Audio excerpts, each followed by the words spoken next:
And hello, and welcome to another edition of the Lakers Fast Break podcast. I am your host, Sean Grice, aka the Magic Man. I want to welcome you into our humble abode to discuss this night's matchup between the Memphis Grizzlies and the Los Angeles Lakers. Unfortunately, it didn't go our way.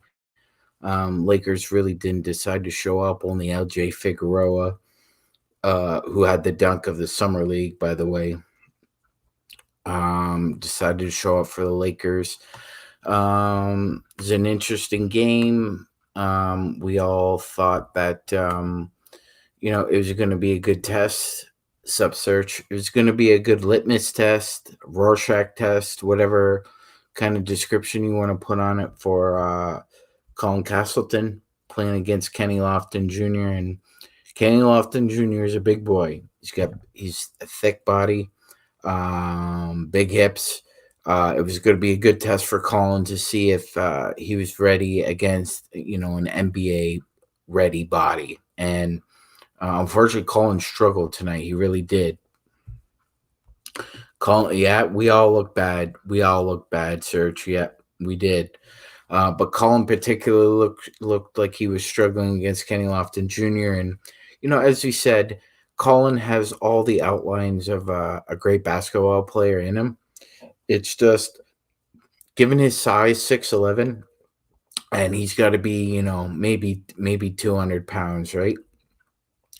I really think it would behoove him to get in the weight room and eat a lot of red meat and beans because he's going to need a stronger body, and that will happen, obviously. But he's going to need a stronger body, and he'll be able to contribute. But this is why we signed all these guys, right?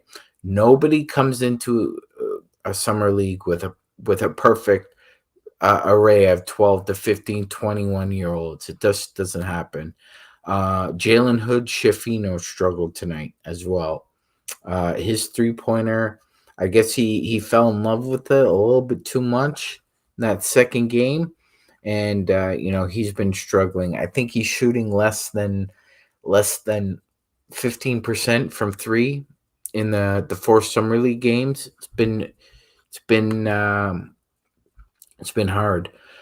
A couple of bright spots tonight. I mean, LJ Figueroa had the dunk of the evening. That was tremendous. Like it we were down, it felt like we were down maybe 12 to 15 points all night, but we were really down 30.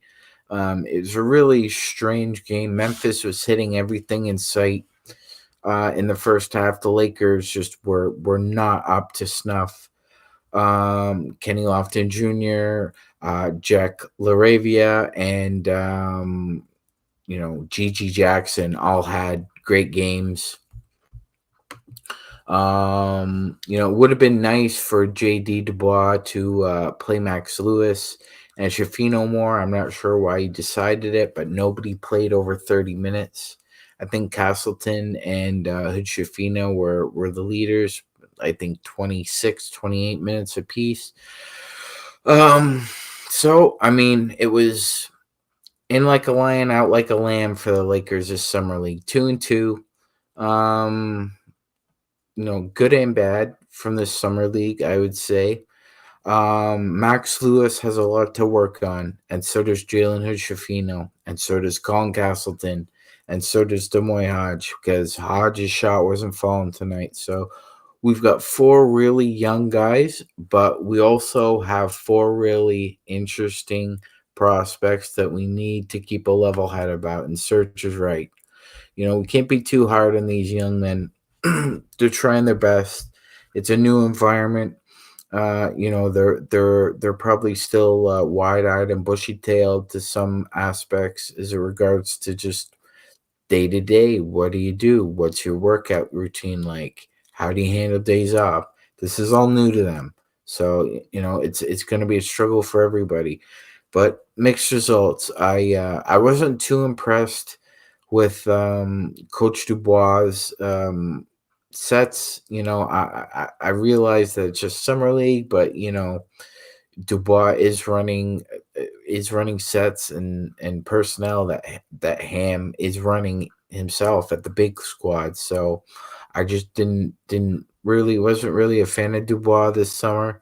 But it is what it is. He's part of the staff, so hopefully it was a learning experience for him as well, and the Lakers adjust. So look, guys, it didn't really feel. Joe is right. It didn't really feel like we had an off season. It hasn't really felt that way at all. And because we went straight from losing in the final Western Conference Finals, we watched the finals. It just felt like boom, boom, boom, boom, boom. Everything happened at once. All the news, and then free agency happened, and that was a big kerfuffle. And then now summer league. So now we move into like an actual off season. So we're in the middle of July here, and training camp's not going to start till like the end of September. So we're looking at a good 2 months off with no basketball. So hopefully everybody gets their minds right for those 8 weeks, comes back strong, and is ready to go. I'd really hope that they're going to give a training camp invite to Damian Baugh. Baugh played well enough. I think he's earned a camp invite. LJ Figueroa has history with the South Bay Lakers, so I wouldn't surprise me at all if LJ gets a lot of burn again in the G League. He could really sprout this year. You never know with these guys, but it just seemed like he had a really breakout performance, so to speak. Felt confident. Like after the dunk, he was doing the whole King Kong. You can't, given the I'm too small to Kenny Lofton Jr., which, that's confidence, young man. That's confidence. I like that. Alex Fudge is still on Exhibit 10, but I mean, Alex Fudge and Stone Hansen brought this up. Alex Fudge was the most frustrating offensive player to watch for him in college, and I understand why, because in all the summer leagues of all the years, I haven't seen a player who just is diametrically opposed on both ends. It's almost as if Alex Fudge has all the elements of an incredible defender and none of the elements of even an average offensive player. It's strange. It's really strange, but I think he's stuck as an Exhibit 10 guy. And who knows? I don't think he'll gain any traction with us as far as making the big squad, given the fact that we already have 3 guys under 2 ways right now, and he's looking up at all of them. I'd be really surprised if we kept Cole Swider as a 2-way. I wouldn't be shocked if we had 3 2-ways and kept that roster spot open. I'd just be really surprised if the third 2-way was Cole Swider. I think Colin and Demois 2-ways are secured. I would look for another body. Cole's been a great contributor. I just feel that what's up, guys? I'm running solo tonight. I'm trying to do my best, so we'll just keep on plugging away.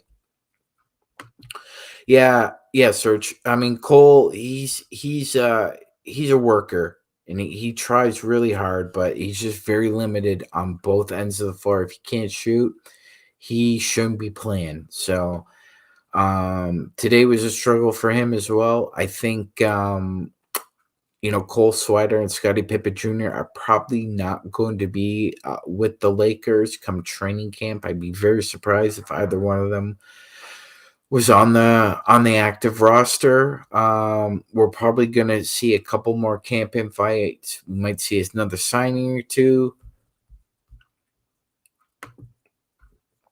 Yeah, Buck. We went over that. You can't have the 2-ways. Yep. You can only have the 2, but we'll see if that roster spot remains open or not. Moving forward, Free Smoke, what's up? Welcome to the chat. Castleton isn't ready yet. Need to sign another big. Yeah, they do. Colin is, as I said earlier, he's got the outlines of a very good player. He's got the skills. He's got the requisite IQ, and he's got the want. He does. It's just the body isn't ready yet. The body is just not there yet. So it is what it is right now. I think Colin just needs a year of body development and playing time, and he'll get that in South Bay. He won't get that on the Lakers. He won't be playing a lot if he was on the Lakers roster. So, barring him coming into training camp with a fury, I would say, Colin's a really great prospect, but he's just not ready for the big time yet.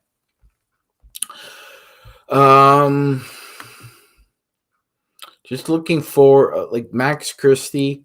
You could see how much they missed him on the floor tonight. I mean, he's an integral part, a second year player. But we missed him, and best to just shut him down, not risking injury. So those hip strains are really weird. They can be prolonged. A hip strain can go on for like months, depending on how bad it is. So it's best to just shut him down and get ready for training camp. Hey Buck, yeah, you know what? I do. I like Fudge and Hodge a lot, but like I was saying, like Fudge to me is like the most diametrically opposed athlete I've ever seen on an NBA floor. Honestly, like has all the characteristics and attributes for a great defender. He's long, he's lean, he's fast, covers a lot of ground, makes up for other mistakes. Very, very high IQ basketball player on the defensive end. Can't finish on the offensive end to save his life. I it'd be hard pressed to find an offensive player who's more limited than Wendy and Gabriel, but that might be Alex Fudge. But I love his defense, and if he improves just even a little bit offensively, I think he could find his way onto an NBA roster. Moving on, as far as the summer league goes, I'd give the Lakers a C. I think the first two games were really great, and they played very well. Just these last six quarters been a little disappointing. Got barnstormed by Boston that second half, and then you just get a train run over you tonight. But Memphis wasn't missing from three. I think they had like something ungodly, like 17, 18 threes tonight. Lakers only had 7 or 8. So Memphis just outshot the Lakers. And I mean, a lot of the guys on their summer league squad, like the Roddies, the Lofton Juniors, they've been there before. Like those are 2-year players right there. The Lakers really only had Max Christie. That was it. Dealing with rookies, you look like rookies against players who have more experience. It's just the way it goes. And I understand. And we go back to Colin, right? We all love Colin, but nobody wants to see Colin embarrassed this year. And that's what would happen if he played against actual NBA players. Like, his body isn't ready. He would get embarrassed. Nobody wants to see that happen to the kid. So best to bulk up, get a lot of run in the G League, and come back stronger next summer. That's what I think. And I would say that for Max Lewis too. I would say this year is a development year for both of those guys. They need to get a little stronger each. Like Lewis already put on 12 pounds of muscle, but he's getting pushed out of the way a lot on the floor. That's what I'm seeing too. He's really not playing a lot with Jalen Hood-Schifino and Christie because he wasn't being a physical presence that he was at Pepperdine. So he needs to continue on with that progress. But I really liked a lot of the stuff we saw. There's more positive than negative with this summer league squad. We are not the Toronto Raptors. We are not, we didn't go 0-4. We don't have a bad team. We've just got young guys that we are not ready to be put in prime positions yet. Fair enough. That's what the G League is for. That's what our player development is for. And, there are only like 5 teams in the NBA that have strong player development and scouting development. And then you get players to the NBA. Okay. The Heat are one, Spurs are one, the Thunder are one. Then you could put in the Warriors and the Lakers. Those are the 5 teams that scout, draft, develop, and have rotational NBA players. Everybody else is just second tier. Those 5 teams are the top tier teams. So our summer record so far until 2-2. 2-2. No, we're 2-2, Henry. We're 2-2.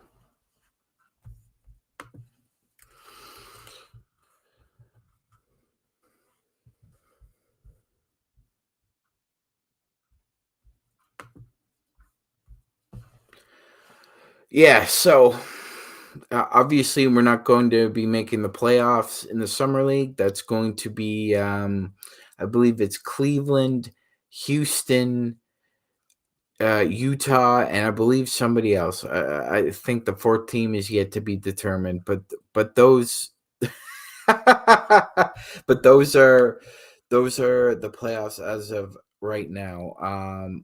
But good on the guys. I'm glad they had this experience. I think we often get criticized or pushback because we're a little too hard on the young players. But you know what?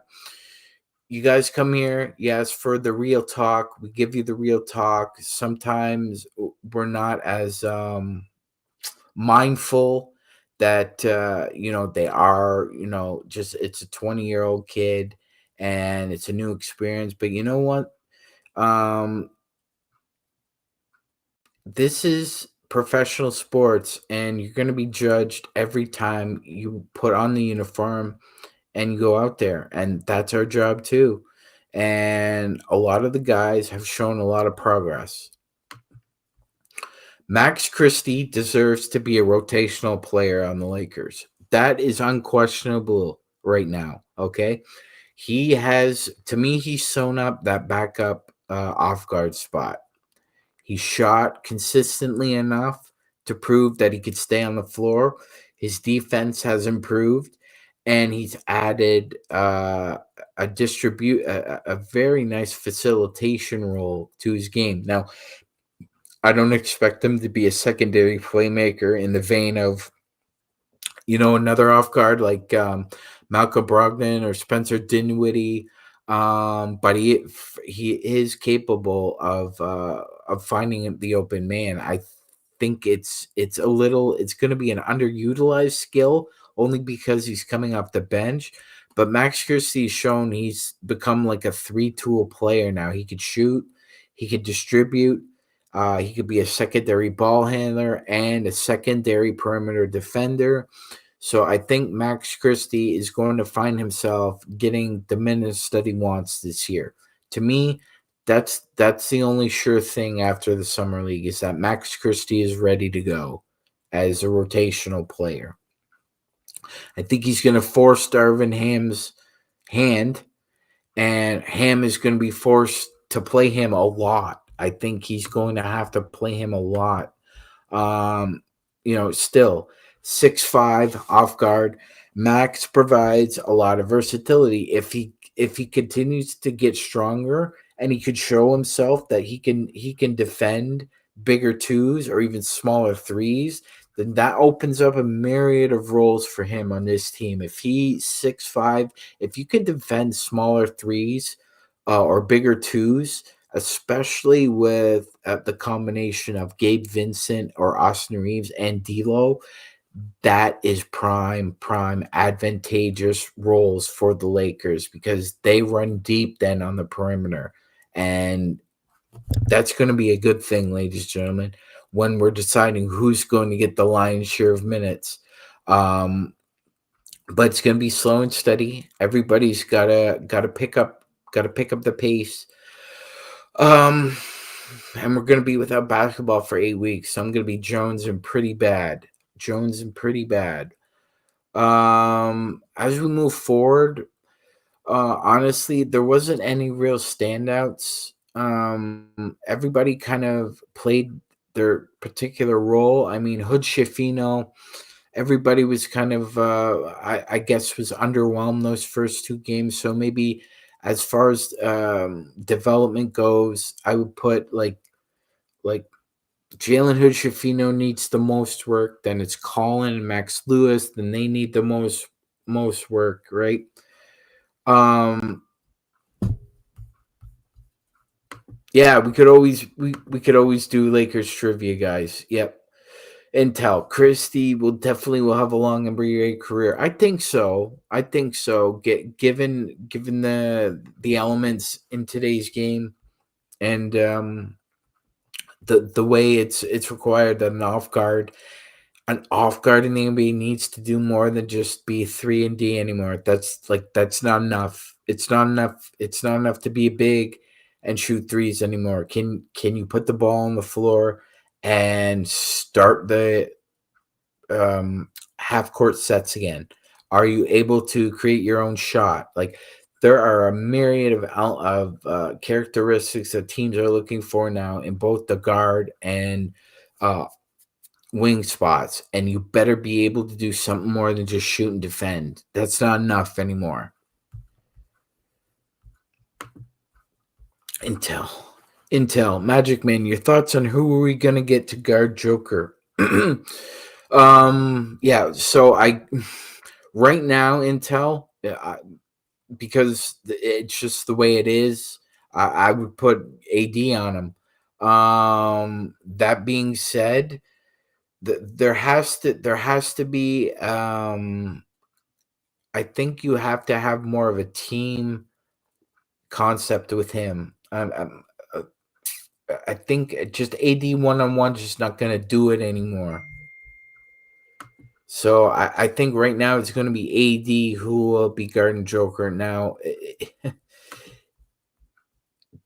Joker is a superior offensive player. Like I know Joe Soro and a lot of other NBA enthusiasts out there kind of pause about where to put Jokic on an elite level as far as centers go. He's top 10 all time for me, no question.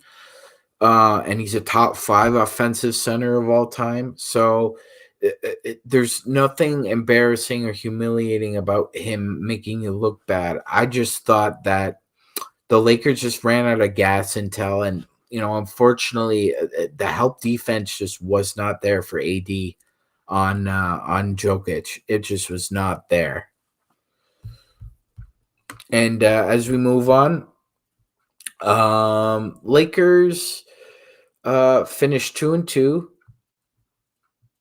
won their first 2 games, and lost the last 2. The second half in Boston was not as bad. Excuse me, the first half. The second half was terrible. And this game they decided not to even show up. So I'm not sure if it's a case of they just want to go home early. They just going through the motions, or whether or not it was just a case of Dubois being outcoached. I'm not sure what it was, but Roddy, Gigi Jackson, and Kenny Lofton Jr. all showed up tonight in big ways. I think Memphis is a lot better than they were last year, and I think they're going to prove it throughout the year. Yeah, not having a backup point guard may hurt them down the road, but I'm sure they can resolve that through the trade market. Scarlet and Blue says Hood Shafino definitely in the Well, yeah, he does. He does need time in the G League, but again, I don't want anybody to kind of misinterpret what that means. All that means is he's not exactly ready for prime time. There's no shame in that. This isn't a case of Anthony Bennett or Hashim Thabit going back to the G League because you were a number 1 or number 2 pick. This kid was a number 17 pick. If he goes to the G League, that's not a strike against him. Hello, Joe. Welcome. I didn't have a chance to plug SynBlades because you weren't here. It's okay. And I'm not going to – I don't have time to memorize Gerald's opening monologue. Yeah, it's just when you think you're out, this brings you back in. I can't not be on the show. It's hard. Even when I have guests and I have activity going on around me, Lakers Fast Break is just a priority in my life, and I have to. We gotta be here.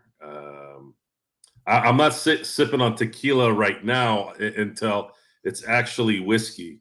So tequila usually is the shot drink for me. Silver Patron, something like that. Right now, I'm just trying to smooth it out until we get into the real stuff here in about an hour or so. Yeah, so welcome, Joe. Lakers lost 169, and we've just been basically going through the motions on what overall our impressions of the summer league were. I gave the team overall a C. Yeah, that's probably a fair grade considering how bad they played the last 6 quarters. Yeah, game and a half. It was pretty. Wow, yeah, they were down 12-0 when I first started watching the game, and then I had to shift a little bit, and then when I got back and was able to discuss some of the stuff on playback, it was weird. It didn't feel like they were getting blown out because the Lakers were making some good plays, but what I did realize was for every one good play, which was Figueroa coming out of nowhere doing what he was doing, they were making 3 shots. So it was 3 shots for every 1 shot we would make. But because we were still off the high of the previous play, we weren't even paying attention. And they had absolutely no defense towards to protect the basket. I felt like it was a layup line the entire game. Yeah, it was. No, and another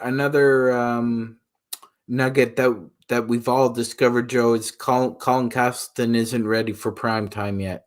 He's got the outlines of a very good basketball player. Like, he looks like a basketball player, plays like a really good basketball player, has a requisite IQ, very good instincts, but the body and the mind are just, they're separate right now. So he's got to. I was saying, I think this next year is a development year for Colin Castleton and Max Lewis. I think they both spend the next year developing their bodies, developing their games, and then trying to prepare themselves for maybe playing in the NBA in the 2024-2025 season. Yeah, I'd say Castleton has the potential of becoming a serviceable player. The Lakers are they haven't been in this position, I would say, since 2021. Mm-hmm. They pretty much have their roster set. I think their talent's a little bit better even in 2021 to some degree. Some would argue that because you had Caruso, you had KCP, but there is a potential here that if all these things kind of come together, then there might be something there. The only negative is obviously LeBron is a year older every year he plays, and AD is kind of the missing link, if you will. That is this going to be his year? Is it finally going to be AD's dominant season? There's a very big chance that we might never see it, but at 31, there's still a chance. maybe one more year, maybe 2 more years from now. So I'm hoping that this is the year that AD at least plays 70 to 75 games in terms of solidifying his dominance by either being the top defensive player in the league, which he should have been when they did win the championship, or a very, very realistic MVP of the league. It's sad that that's not there. This guy has that kind of talent, and I don't understand why he hasn't been able to put it together. But let's see if this is the year. I want to see if this is the year. We all want to see it.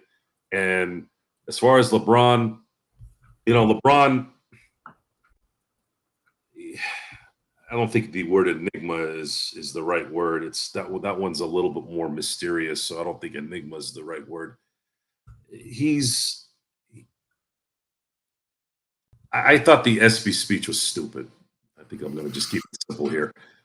I don't know what that was about. And the fact that I got an alert on my phone about it was even more puzzling. I'm sitting there, doing my thing, and all of a sudden I get a message through my Score app that LeBron is officially saying he's playing in 2022, or sorry, 2023, 2024.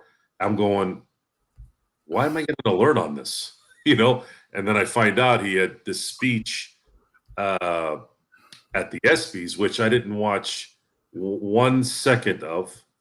Everything with these award shows is becoming. I didn't even know it was on, to be honest. I didn't even know it was on, and every one of these shows is about some kind of life-altering idea or life-altering situation. It's like, dude, just get your award, get the F off the goddamn stage. Seriously, it's an ESPY. Who the hell walks around with an ESPY?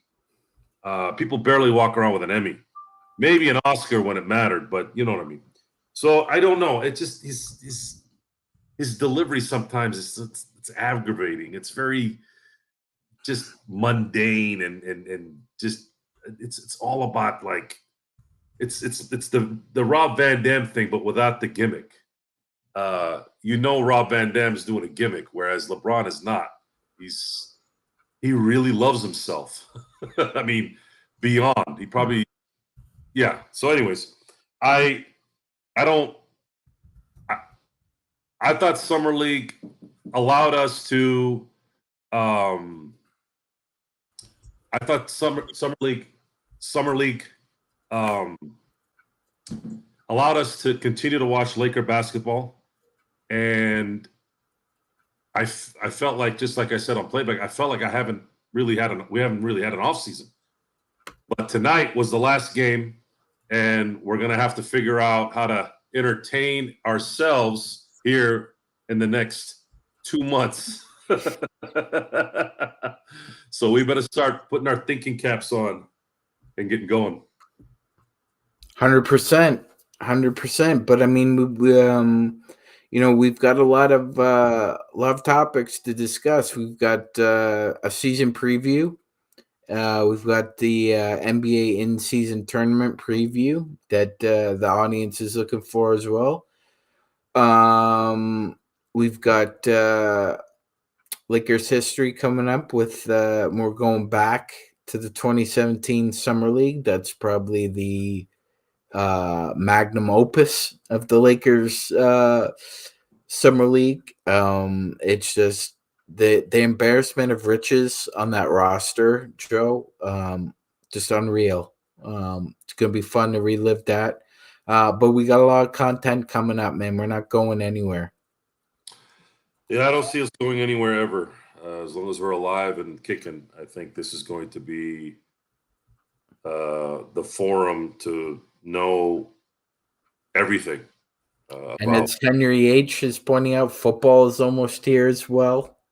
Football, I've been missing football since football ended, which is another thing where I didn't expect. Usually I'm burnt out at the end of football as well. But I'm excited about football. I really am, and yeah, it's just that these 8 weeks are the worst for a sports fan. No football, no basketball. Baseball's kind of in the dog days. I know I'm not really a big golf and car racing fan, Joe. Not big on the individual sports per se. So these next 8 weeks, it's like a big void, brother.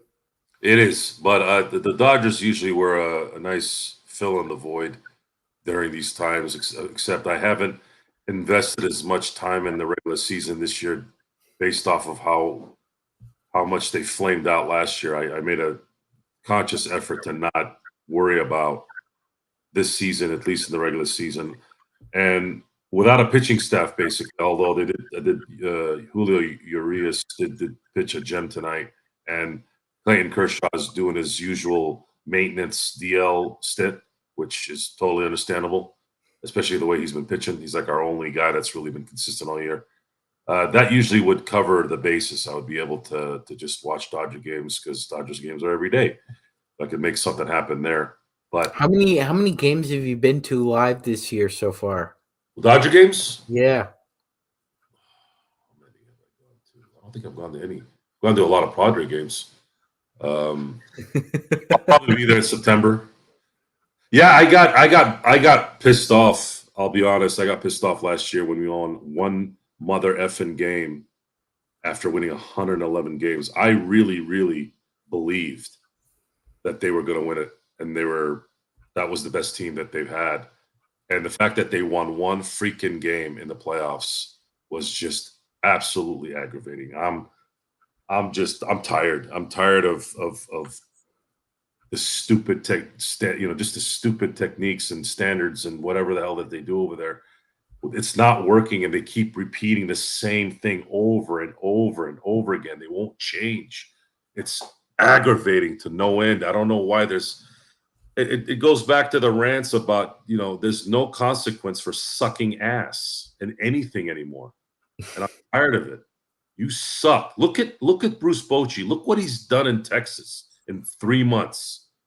Texas would sign the whole free agent crop during the offseason and then go second to last or last. They get a competent manager, and now they're in first place in a division with the Houston Astros. How about that? Managing matters, folks. Trying to, I'm slipping on the. There's some curse words that are trying to sneak out, so I'm trying to hold myself. But it's aggravating when you watch failure, and you can they just continue the failure. But anyways, the Lakers, I've been ready for the Lakers since they lost Game 4 in the Western Conference Finals, and it's going to take forever for 2 months to get done here. But we have a lot to talk about, a lot to diagnose, a lot to predict, and I'm looking forward to discussing those details with everyone. 100%. We're not going anywhere. You're watching the Lakers Fast Break podcast. It's myself, Sean Grice, aka the MagicMan. I'm here alongside my co-host and fast becoming a very good friend and someone I often refer to as a big brother, Mr. Joe Soro. And Joe, of the surprises you saw in Summer League, who would you invite to training camp? Would I invite to training camp?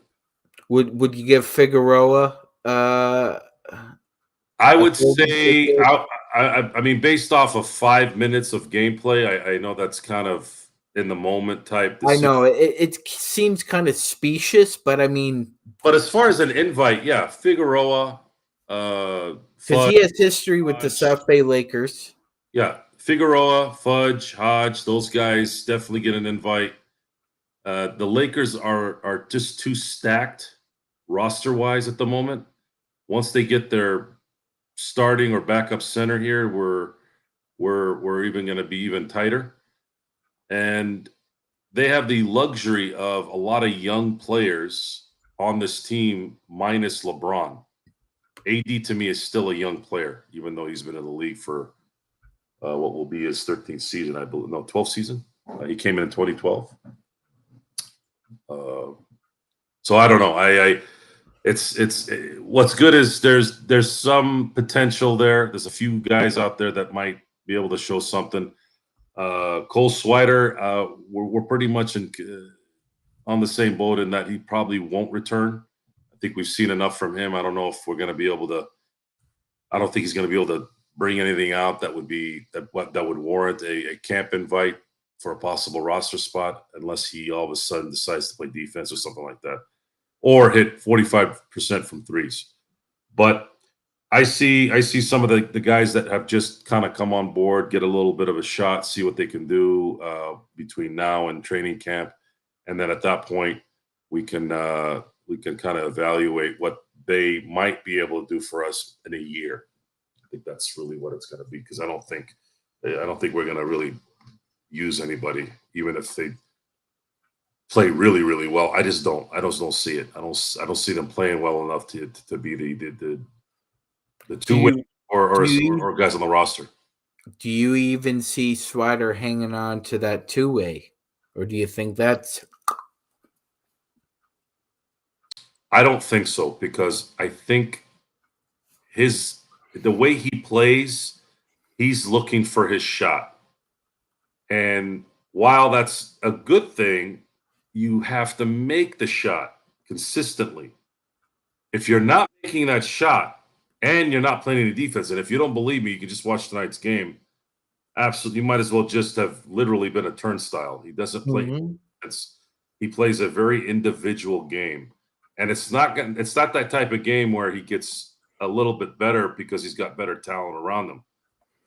It's just not. You need to make the shot. If you don't make that shot, you don't really have any value. I mean, look at D'Angelo Russell.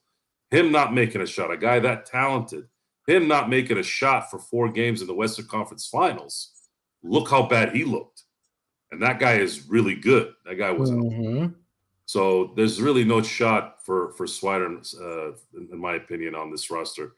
And as far as the other guys like Hodge, guys like Fudge, Fudge has the athleticism. He could develop into something where he could be kind of an athletic type player. I don't know necessarily if I was kind of intrigued about him because of his athleticism. A couple of the blocks that he made during the summer league were those Vando type defensive plays during our run, but that's all it is.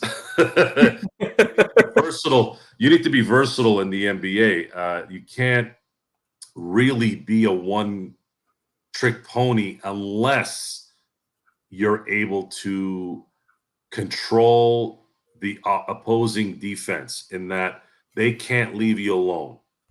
Then you do have a purpose beyond just making shots. Well, by making shots, you create other issues for the opposition. But if you don't play defense and you're not really making your shot, they're just going to say, okay, well, we'll just leave this guy open, and he'll likely miss, 1 of 3 or 2 of 3 anyway, so we'll be okay. Yeah, it's not too difficult to kind of analyze it. The players will tell you how good they are and if they have any worth. Oh yeah, 100%. But at the same time, I completely agree with you. I mean, not only has the style of play changed, but the amount of responsibility you're expected to take on has increased as well. It's just not enough to be 3-and-D anymore, Joe. It used to be 5 years ago, 3-and-D players, regardless of any other accrued skill, could get 20, 25 minutes. Now, you better be able to put the ball on the floor, or you better be able to facilitate, or you better be able to do something else other than those 2 skills to get time on the floor. It's just, that's the nature of the game we're at. Spacing is at a complete premium in the NBA. There's nothing more valuable in the NBA anymore than space. Space is important, and shot making is more important now than ever before. And to add on top of that, shot making from anywhere. I'm even talking about deep out of the 3-point range. We have players, and if you guys didn't notice it, I don't know, I might have been the only one. Have you noticed that guys are making these 3-quarter shots, half-court shots, deep 3 shots in bunches now? Mhm. They are actually making those shots. They're taking those shots. They're practicing those shots. Damian Lillard, Steph Curry get the credit for being those guys, but everyone is starting to make those shots. I remember when there would be a buzzer beater once every month, if you're lucky. Now it's like every other game. So everyone's range is beyond comprehension, on top of the fact that they can shoot. It's just down to, can you do it under the pressure of the game? There's plenty of guys that can probably make shots all day, every day, more than ever in the NBA when they're in practice, when there's no pressure. But man, it's the difference between, can you do it while there's somebody in your face, and the pressure of the game and the pressure of the win or loss, of course, where you play as well helps as well. So yeah, it's a different ball game in that sense, in that the range has completely changed. I'd say that's the big one for me, where there isn't really any area where people aren't going to make shots. You have to, and that's where that stress comes in even more. You're talking about constant stress. You can't relax with 3 seconds left and the team has the ball on the other side of the court. You have to play D. You have to play D until you make sure that they don't make that shot. And most of them do. Look what Austin Reeves did in the playoffs. Made that half-court heave, went into halftime, and boom, that all the momentum still went into the next half, and they ended up closing that sucker out. So yeah, it is a different game, man. It is a different game. There's no doubt. It's changed completely. That being said, so we're actually now officially, Joe, because the Lakers play no other summer league games, we are in the off season. So, putting you on the spot right here. Grade for Rob Pelinka for the off season. That includes free agency and the draft. What would you grade Rob Pelinka? And everybody out there in our community, give Pelinka a grade, and I'll post the comments. Grade is an A- right now, and it'll go to an A if he gets Christian Wood. Even if Christian Wood doesn't pan out, you have given the coach, LeBron, and AD every bit of an arsenal that you can give those guys. It's up to them now. Rob Pelinka will not be blamed for any of this if the Lakers don't play well. And that's just where you have to sit. If you don't sit there, then you don't really know what the hell is going on to me. I mean, you're just either trying to create drama to get clicks or to get attention to you, or you don't really understand how basketball is. You don't understand how the system works. It was no other way to build other than the way you did it. There just wasn't. If you're going to have guys that are making $45 million and $40 million, and then you got to pay another guy 14 and another guy 18, what are you going to do? Oh, the Lakers should have spent $250 million and had a $80 million tax hit. Come on, get real. It's not. No one wants to do that. Even the Uncle Fester across the hall, he's not even going to do it. It's just not.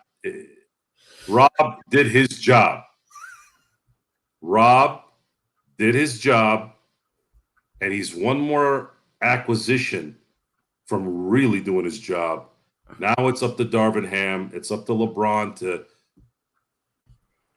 get past his mirror on the wall. Who's the greatest one of them all, or whatever it is the line is in some way. Jesus Christ! That every time I get excited about LeBron James and how he plays and what he does stupid things like that speech. And I just sit there and I just shake my head. He's so not how a all-time great acts. I don't know. That's just me. Anyways, it's time for the Lakers to come through. It's time for the Gabe Vincents, the D'Angelo Russells. I want to see what Jared Vanderbilt did in the offseason, if he truly wanted to make a difference and go after some big money next year, he comes in with a 3-point shot because we know he's going to play good defense.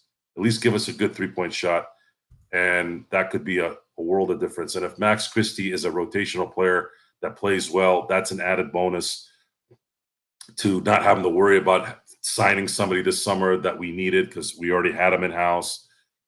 Austin Reeves, if he's going to improve, Darvin Ham put a little bit of a carrot in front of him. Hey, this guy could be an all-star. I was like, whoa, really?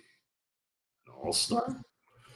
If Austin Reeves becomes an all-star and LeBron and AD are playing managed minutes and are healthy, they are by far the best team in the NBA, and I don't see anyone beating the Lakers. You know what, Joe? I'm a little worried about that. I got to be honest with you, because he's playing in the FIBA World Championships, and if I was Rob Pelinka, I'd be telling Steve Kerr, just point blank, he only plays 25 minutes at the most a night. I don't want my guy overworked. You got 14 of the best players in the world. You don't need to burn out our guy. And I'm sure they have those conversations where the depending on the night, whoever's hot, I mean, they're hot, you're hot for your country. I get it, but it's about the big club. I know it's important to represent your country, but he's got to think about the 82 games he puts on that Laker uniform. So that's I'm worried that Team USA might go over their skis with Austin Reeves just based on all the hype and the pump he's been getting. But hopefully I'm wrong about that. But as we veer into another lane, Joe, before we go, we got to talk about Darvin Ham's interview. I'm not sure if you had a chance to listen to it, but he was talking with Mark Stein and Chris Haynes. Did you have a chance to listen to what he had to say? I did not. Okay, so there was a myriad of topics that were brought up.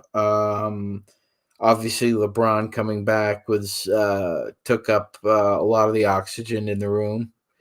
Him talking about the rotations and Austin Reeves was huge.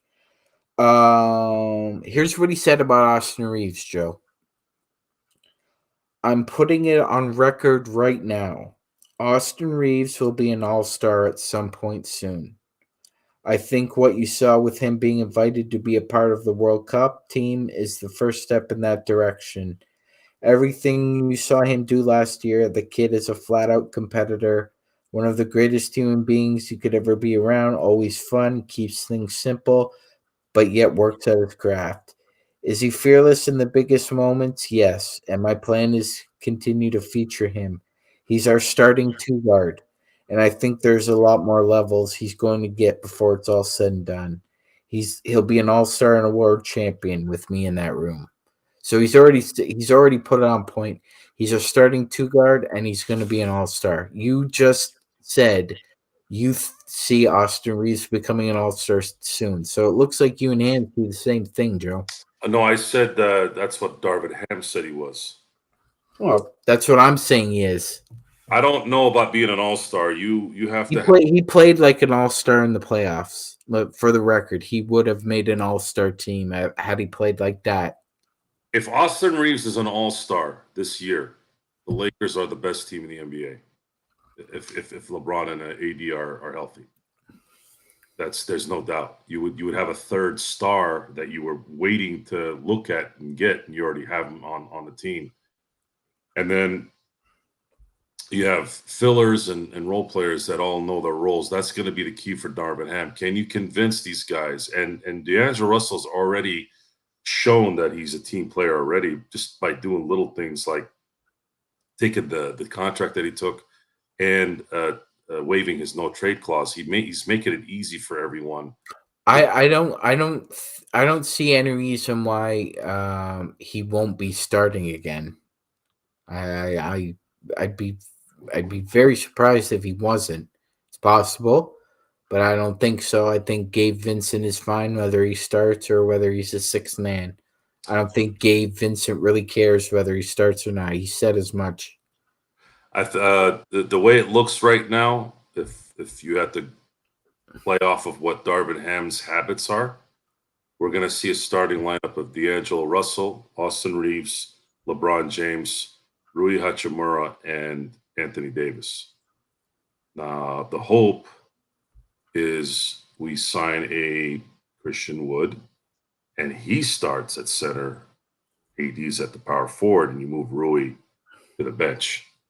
And then you have D'Angelo, Austin, and LeBron as the perimeter players. LeBron can go back to his point forward role where he can conserve energy instead of distributing the ball and handling the ball handling and killing more energy as the game goes on. But we're going to need Austin Reeves to be a little bit faster and a little bit more of a threat on the offensive end so that he can open up the offense not only for the two stars, but also hopefully the guys like Christian Wood who can shoot for a big man, which will help. That's really one of the big things with that guy and why I want him on the Lakers. And then you have D'Angelo, who, if he can at least cover our rear ends in the regular season, if he wants to play mediocre ball in the playoffs and everyone else is playing lights out, that's fine. But we need him in the regular season to take up a lot of those minutes that LeBron doesn't have to deal with so that he can be the scoring punch that we need to win games. And another excerpt from the interview that was obviously newsworthy is Haynes brought up Michael Malone, Joe. And okay, hold on. Let me reiterate this, and then you can go on real quick. I did not listen to the interview. I got snippets of it, so I know what's going on. Go ahead. All right. I know the meat of it. Go ahead. Okay. All right. So Chris Haynes just he asked an open-ended question. Mike Malone did a lot of celebrating. Oh wow, you're gonna bring up Money Mike, man. The Lakers daddy? That's what they call him now, the Lakers daddy. Haynes says, I guess you could talk when you win a championship. And all Darvin Ham said, and you gotta see his face, Joe. You gotta watch this. He said, God bless his soul. This shit ain't over. God bless his soul. Yeah, Mike Malone, I thought would be enough of an igniter to get the boys rolling, but apparently it didn't. And that's one of the things I don't like about the modern NBA is somebody could talk smack, and I'm not talking about Dylan Brooks. Dylan Brooks has no room. That's like a gnat that's just flying around. You could just slap it around you, but it's gone. But this Mike Malone's mouth should have been enough to ignite the Lakers to playing a little bit better towards the end of games. But that's where that leadership type stuff needs to come in handy. Where how do you pump up your team as a player or as a coach? Those are the things that ignite competitive athletes. The nobody believed in me crowd, right? Well, I would have loved to have seen Darvin Ham or LeBron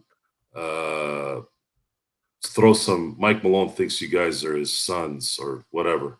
Something like that, because he was bothering me for a while, but no one. He was bothered by the attention that we got. Yeah, well, that's first of all, this is a 75-year backlog history of the NBA. We have 17 NBA World Championships. You guys just won your first one. You guys were from the ABA. You guys had lost every series up until this year. And also, no one gives two craps about the Denver Nuggets, even with you winning. Mm-hmm. Okay. No, I could say that as proof because I went on the NBA store today and their championship hat that was selling for $50 is now selling for 18. Just as example, when if that was a Lakers or a Celtics, that hat would still be $50 guaranteed. Gonna leave it at that. But we're going to find out, Joe, if see, here's the thing, man. You remember when you brought home your report card and you got a couple A's on there? You were like, yeah, I got a couple A's. And then you find out, well, some people get A's all the time on the regular. So we're going to see Denver this year. You're now the one being chased. You going to bring your A game? Not so sure, Joe. Not so sure. No, I'm going to stand by what I said after they had won. They are likely going to be the 2011 Mavericks. They will win one title and they will compete to a degree, but I don't see them being a force. Everyone thinks or says, oh, this is just the beginning. No, it's not just the beginning. You guys are going to get really, really, really relaxed. And you could see it in their number one player. Their number one player wanted to go, and he wanted to go almost, it looked like he wanted to go old Yeller after the series was over. He was spent. A champion is a champion, but a multiple champion or a great champion never satisfied. Never. They want to win more. They go take a little bit of a break. They come back a month later. This guy wanted to go herd sheep, go shoot the geese, whatever the hell they do over there in Slovenia or Croatia or Yugoslavia, whatever they call themselves over there now. Every day it changes. It's just I don't see them repeating what they just did. If they do, I would be very, very surprised. Mike Malone's energy is not an energy that usually lasts, especially when it comes to a head coach. He is celebrating very, very similarly to when Paul Pierce won a championship. They couldn't stop giggling and laughing and talking smack, and then they never saw a title again. And that's likely what you're going to see here. And Dallas, I use Dallas as an example because they kind of had a similar team where everybody just kind of played perfect at the perfect time. They have an all-time. They have a big that's the best player on their team, and they were also on that path where they finally beat the Lakers in the playoffs. It's just eerily similar to me. Your irrelevance even more is the fact that you beat the Lakers. Mm-hmm. You know, you beat the Lakers. That actually is bigger than even the win against Miami. Miami looked like. And this is the part where we got to get better at this. There's always a way to get better. And even this last week when we're discussing, certain people in the chat rooms and how they were against some of the stuff we said, and some of that became legitimate because you look back on some of the work that we've done, and it looked lackluster. Sometimes you need to get slapped in the face. Sometimes you get lazy. You get kind of into just the basics of what you're doing. You can't do that. You got to get better. Your speech has to get better. Your delivery has to get better. Your topics have to get better. Otherwise, what are you doing? You're going to end up like Brian Windhorst crying about everything all the time. That's dangerous. And that's something I was doing for about a week or two.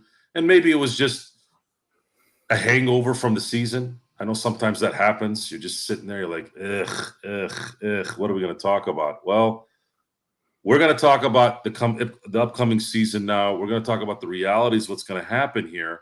And hopefully we can solidify this roster here in the next few weeks and then really delve into what it's really going to take for the Lakers to, because we've hinted at the basics. What are they really going to have to do when we see the schedule and how they're going to plan that out? That is the part that I can't wait for. When we get the schedule, now we can plan out how those road trips work out at the beginning of the year. Is it going to be home heavy at the beginning of the year? Is it going to be road heavy?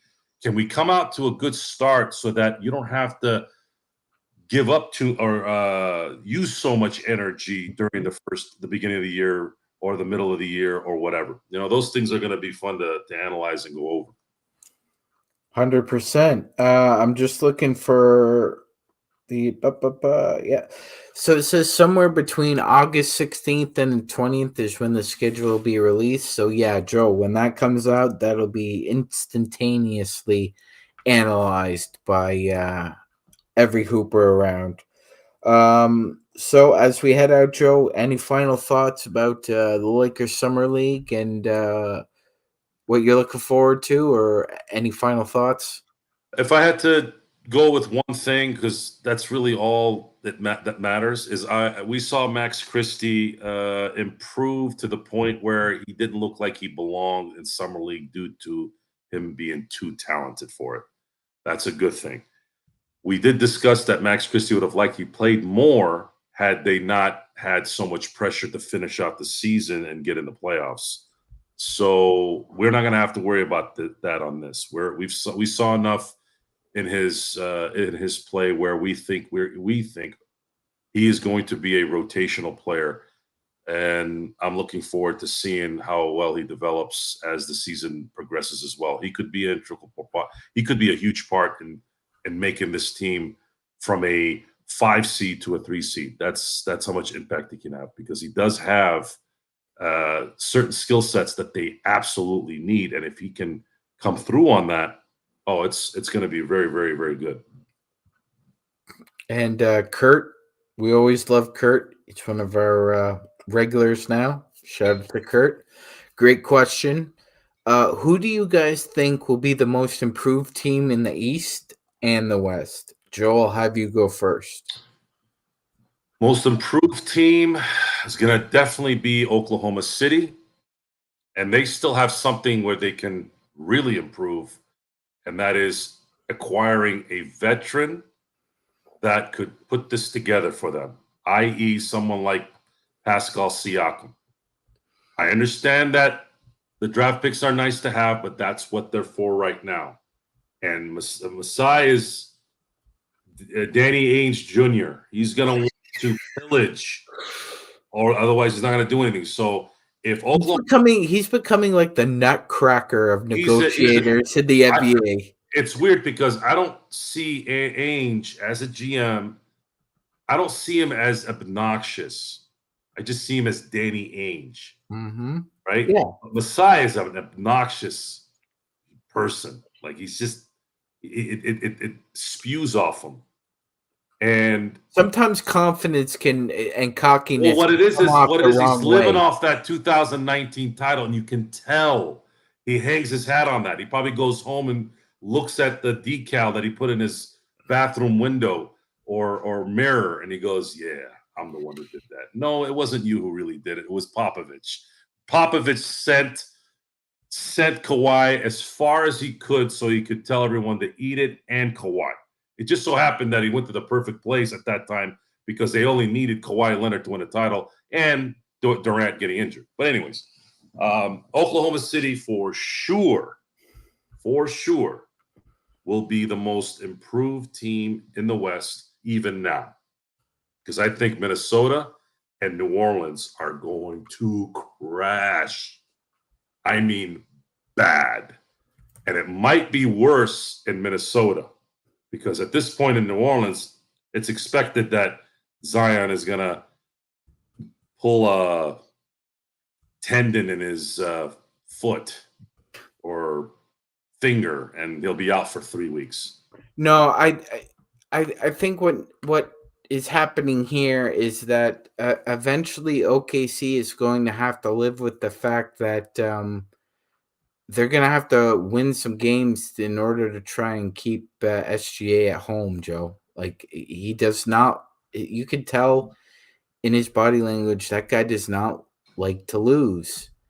And I'm with you. I can't that was going to be my pick. So me and Joe are in agreement. The Thunder will be the most improved team in the West. In the East, if I had to pick one team that'll make the biggest jump, to me it'd be the Indiana Pacers. To me, the Pacers are loaded.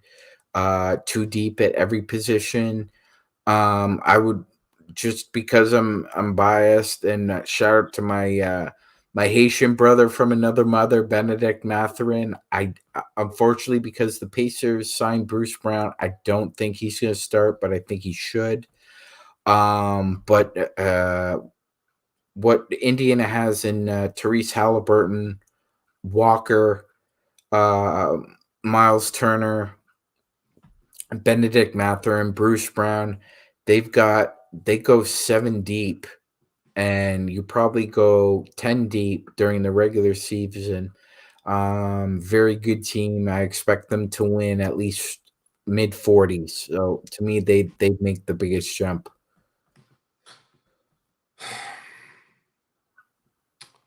I could go with that one. I do think that if I know this is going to sound weird, but I'd be very interested in seeing what happens if Dame goes to Miami.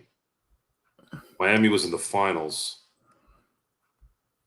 and if they keep the core and they get Dame, there's a very good chance that they could end up winning it all. And that right there is an improvement based off of them losing in the finals. And really, they looked like they didn't even belong in the finals. And it goes to show you how mediocre the East is. And this was a year where I thought their top three were tight. I thought Boston, Milwaukee, and Philly were, other than Denver, they were second, 2, 3, and 4. But they looked like trash. I think even the Lakers would have beat Miami handedly. They would have beat Boston, would have beat Philly. Lakers lost the championship in the Western Conference Finals. I think they would have dusted anybody in the East, and that goes a long way considering the Lakers were just a few games away from not making the play-in. There is a little bit of me saying that maybe Atlanta might be the little dark horse. That's going to depend on Trae Young. I do think they have a better coach, for sure, than Quinn Snyder. And if Trae Young is in tune with Quinn Snyder and their team play does what it needs to do, then I see them improving, I'd say, in terms of being on a little bit lower and then going up to a place where it could be maybe a 4 seed. Yeah, I think as far as movement goes, they're one of the teams there. I think a lot of people feel that Atlanta, and we'll talk about this down the road because I think Gerald said he wanted to do basically a grade special on the league after the off season, but Philly is not going to be as good as they were last year, Joe. I don't care if everybody does come back. It's that's a dysfunctional mess underneath what looks like a stable organization. So I think you're right. Either one of the teams like Atlanta or Cleveland would be a top 3 to me and would bump Philly out. One of those two teams. Philly is going to be, in my estimation, especially if they trade James Harden, they're going to be the one that drop down. And that has also a lot to do with the fact that Joel Embiid will have the result, I should say, comfortable-itis, like the Denver Nuggets. Joel Embiid won his MVP. Joel Embiid, I'd say this to his face, cares about MVP more than winning a championship. And of course, he'd come back and start yelling and, who the hell are you? What do you know? And, get defensive. And the next response to that would be hit a nerve, hit a target. Mm-hmm. I'm not saying that because I'm sitting in my room hoping that's what it is. It's your actions is what said it. And your actions and this diatribe, I don't know, were they in a cafeteria talking about it? I don't know what the hell they were, lunchroom, talking about an MVP when they're a competitive team to go win a championship. They have a good shot at winning. There was no discussion of that. It was me, my MVP. hey, freaking won an MVP. I'm like, what the hell are you talking about? Hakeem Olajuwon won an MVP. Like, you act like you're the only guy in the history of whatever your brain is going to that you've won an MVP. Like, what are you talking about? Go win a championship. Win a championship. That's your job. If I'm a Philly fan, I'm sitting there going, what are you talking about? So, to me, we gotta hold these guys accountable because they talk out of both holes, and it gets tiring.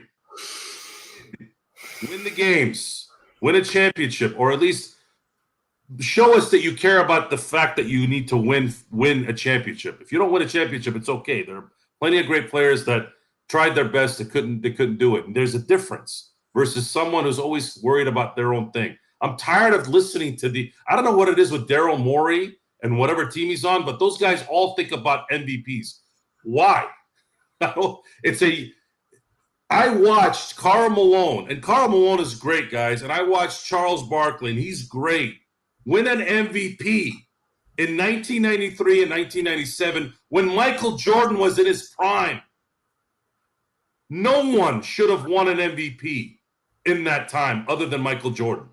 Kobe Bryant lost 3 MVPs, 2 to Steve Nash, 1 to LeBron, in a year where Kobe shot 7 game winners. 7, not 1, not 2, not 3, not 4, 7. What's more valuable than that? Shaq won 1 MVP. 1. Shaq won, the most dominant player in the last 50 years. So, I don't know. Just win. Just show us you want to win on the court. Don't stop talking. Like, these guys talk too much. Yeah. It seems like what a lot of them do. You know what a lot of it is, Joe? It's a lot of self-projection. That's what it is. Embiid likes to talk about I, me. Like, you talked about LeBron saying that. In the context of basketball, I think they're two different minds because LeBron is more of a facilitator on the court, as we know. So the I, me stuff, it's secondary on the court. I think it's just the opposite with Embiid. I think if Embiid can't be the hero, he doesn't want to even be on the court. And this is not new, guys. This is how these guys are, right? This is the difference between winning a championship and not winning a championship. But there's talk that the hypocrisy. It's just hypocrisy, and it happens everywhere, every day, everywhere I go. And sports, it's easy to pick on the movie stars and the athletes because they're public and you see them on TV. But this isn't something that's just on those guys. These guys are a dime a dozen all around you. And they don't get called out enough. Right away, they get defensive. And that's how you know, guys. The little knowledge of life, okay? When you know that there's something weird going on and you call someone out on it, the first thing they'll do usually is criticize you for stuff that you don't do right. I'm like, look, that's not nothing to do. I'm talking about you. You did this. You did it. You said it. I'm not saying anything. Like, what does that have to do with me? And that's how you know. That's how you know that they're conscious of the fact that they do those types of things. What's going to change next season? What team is going to ascend? Well, you look at Shai Gilgeous-Alexander and you said something like, you're going to have to pry him out. You're going to have to pry that ball out of his dead, cold fingers. Mm-hmm. Yeah, that's how it's supposed to be, really. You're supposed to want to play. You're supposed to want to win. I want to see more of that. And we've got some exciting stuff that could be coming here. Absolutely. So me and Joe have almost been on here for an hour and a half. I gotta say that's really, really quite impressive. Eat your heart out, Gerald. We actually made through a show without you know, Gerald. You know what we're talking about. Anyway, Joe, Lakers Summer League ends on a sour note, but on the plus side, look, they've got 4 young guys who've got a lot of potential. Each has some flaws, but what great art, they used to say all great artwork is misunderstood at first, right? So it's this painting isn't done. These guys aren't finished developing. You're not a finished product at 20 or 21 as a basketball player or a human being, and we wish them well. And hopefully everybody's healthy for training camp. So with that, I'm gonna leave it there. Me and Joe Soro are gonna take the night off. Everybody, enjoy it. We're going to have the Lakerholics on tomorrow afternoon, so everybody tune in. Please like and subscribe.